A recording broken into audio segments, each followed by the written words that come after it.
Allô, je suis Claudine Pouliot. Et moi, Louis-André Richard. Alors, nous voulons vous inviter cette fois-ci à participer à l'événement Adopte un milieu de soins.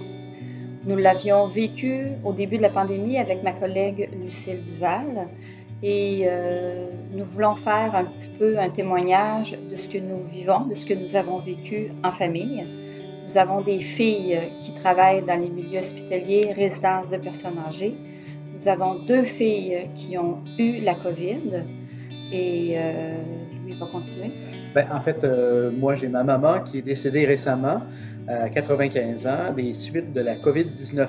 Elle logeait dans un CHSLD et je voulais vous sensibiliser au fait que le deuil en temps de pandémie est quelque chose, est une épreuve particulièrement difficile.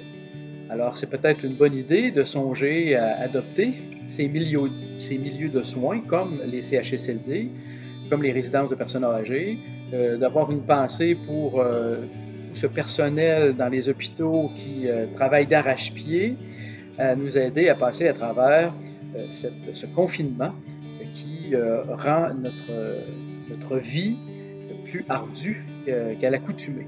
Alors, moi, je suis particulièrement sensible à la chose et je voulais simplement vous inviter par la prière à supporter tous ceux qui sont éprouvés et qui travaillent à prodiguer des soins aux personnes les plus vulnérables.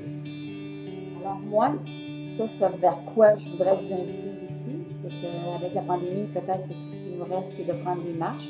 Si dans votre quartier, vous marchez et vous voyez une résidence de personnes âgées, ben, qu'est-ce qui vous empêche de prier pour cette résidence-là pendant la semaine? La même chose pour choisir un hôpital, le corps médical, les cuisiniers, toutes les personnes qui travaillent dans les milieux de soins. Peut-être même d'avoir un genre de pense-bête sur le bord de la porte. Alors, quand vous sortez et vous entrez, vous y pensez. Sur votre table de chevet, peut-être? La même affaire quand vous vous couchez, quand vous vous levez, de penser, de prier pour toutes ces personnes et de penser aussi de prier aux personnes qui meurent seules. Parce qu'une de nos filles qui travaille sur l'étage de la COVID nous partageait comment il y a plein de personnes qui meurent seules. Alors, bonne semaine. Alors, que chacun de nous, nous puissions adopter un milieu de soins pour prier, pour prendre soin de tous ceux qui ont besoin.